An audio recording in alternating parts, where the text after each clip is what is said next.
In October 2007, Memorial Hall in Natchez, Mississippi reopened as the U.S. Federal Courthouse. The General Services Administration had put the historic building to a new use for the courts and brought new life to the community. But there was one thing remaining.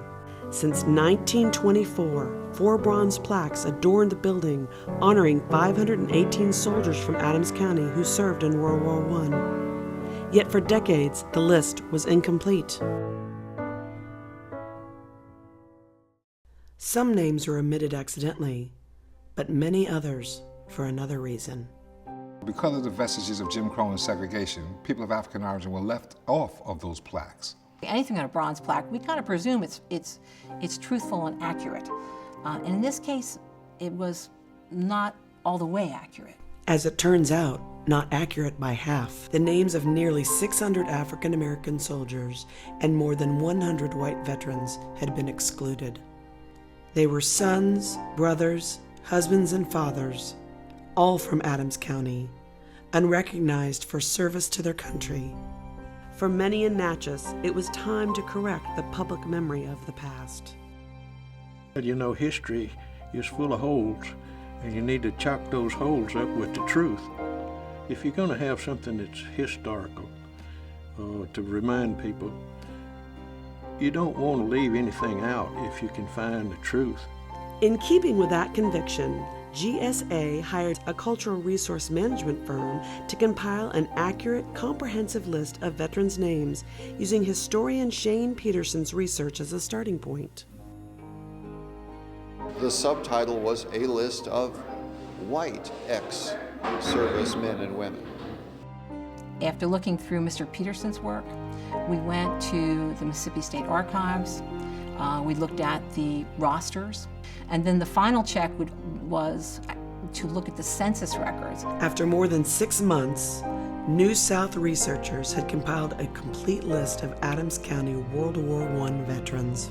Once we had that list went out to the public for public comment. In terms of the research, I feel like we did what we needed to do to make the fullest list that we could, to make sure it was as accurate as it could be.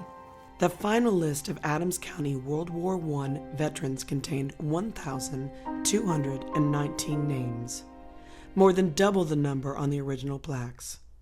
The names of 592 African American soldiers and 110 white service members, including 6 women who served as Red Cross nurses overseas, were added.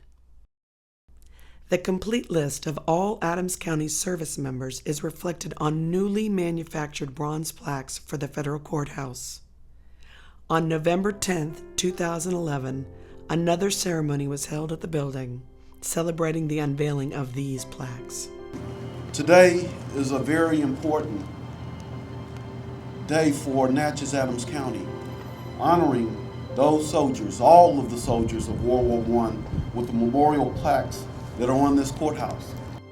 Among the things we need to remember constantly is that the veterans we honor here today all disrupted the normal business of life and have over and over again spilled their red blood at our collective request to protect our liberty. Today, we're able to now acknowledge the sacrifices and presence, the courage, the valor, the commitment of people of African origin who have served this nation proudly in its military.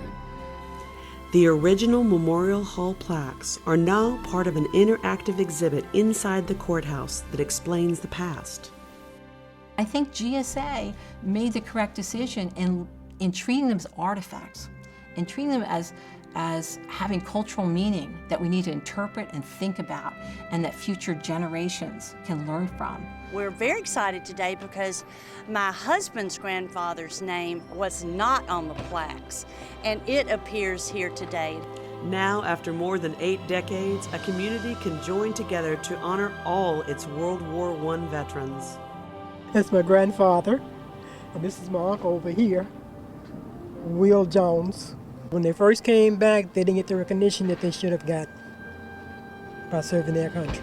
Having the opportunity to add these names to those plaques in front of today's Federal Courthouse will enable members of this community for years and years to come to be able to take a youngster by the hand, to walk them up to the plaque and point and say, look, there's great-great-granddaddy's name.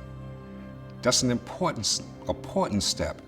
It's a step GSA and the people of Natchez have taken together.